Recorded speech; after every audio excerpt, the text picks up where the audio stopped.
এক ব্যক্তি বিষ পান করে আত্মহত্যা, মৃতদেহ নিয়ে চাঞ্চল্য ছড়ায় খোয়াই জেলা হাসপাতালে। ঘটনার বিবরণে স্থানীয় এলাকার বিশিষ্ট সমাজসেবী রমেন সাঁওতাল জানান, আজ বিকাল 4টা নাগাদ খোয়াইয়ের ধলাবিল এলাকাতে যুগেশ ঘাসি নামে এক ব্যক্তি বিষ পান করে আত্মহত্যা করেন।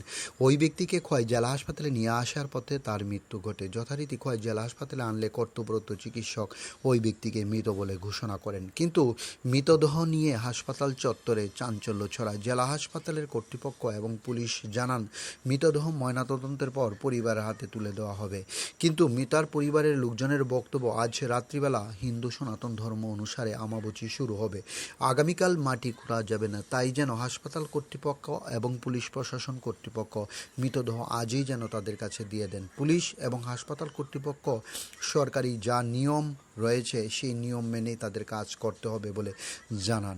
যদিও সংবাদ লেখা পর্যন্ত পরিবারের সদস্যদের স্থানীয় এলাকার বিশিষ্ট সমাজসেবী রমেন সাঁওতাল বুঝিয়ে শুনিয়ে শান্ত করার চেষ্টা করেছেন বলে জানা যায়। পরিস্থিতি নিয়ন্ত্রণে রয়েছে বলে জানা যায়। ডিউরি রিপোর্ট, খোয়াই টাইমস বাংলা। আমাদের গ্রামের এই যুগেশ ঘাসি কয়ে একজন বয়স্ক লোক,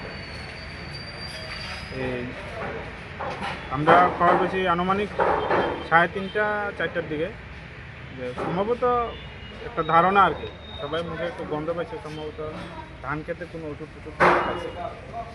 খাওয়ার পরে ওই রাস্তাতে হাসপাতালে আনার সময় টমটমে সম্ভবত তাই মারা গেছে, তাই বমি টমি দেখে বোঝা গেছে মারা গেছে। ওই রাস্তাতেই হাসপাতালে আনার পরে ডাক্তারবাবুরাও পরীক্ষা নিরীক্ষা করে জানতে পারছে যে তাই আর নাই। এখন সমস্যা হয়েছে কি, আজকে রাতে সম্ভবত 9টার পরে আমাবচি লাগবে, যেহেতু আমরা সনাতন ধর্মে বিশ্বাস করি, এতে আমরা যদি দাহ কাজ করতে যাই নিশ্চয়ই মাটি খোঁড়ার প্রয়োজন, যেহেতু আমাবচি লাগবে 3 দিন তো আমরা মাটিতে করতে পারতাম না। এদিকে আমরা ডাক্তারবাবুরার কাছে রিকোয়েস্ট করছিলাম যে বডিটা পোস্টমর্টম না করে আনি, আমরা যারা তাই বডির মানে ফ্যামিলি যারা আছে তারা একটা লিখিত দিব যে না আমরা এই বডির উপরে কোনো কমপ্লেন নাই, আমরা বডিটা দিলাম, যাতে আমরা আমাবচি লাগবার আগে আমরা বডিটা দাহ করতে পারি। এই হিসাবে ডাক্তারবাবুরার লগে কথা হইতেছে। দিছেনি না, এখনও দিছে না। থানাবাবুরা কি কইছে? থানাবাবুরা কইতেছে যে পুলিশে নিগোসিয়েশন দিয়ে দিছে থানার কাছে, এখন যদি তারা আর বডি এখন হ্যান্ড ওভার করতে পারতাম। তার মানে তো দিত না, আগামীকাল কি দিব? হ্যাঁ, ঠিক আছে।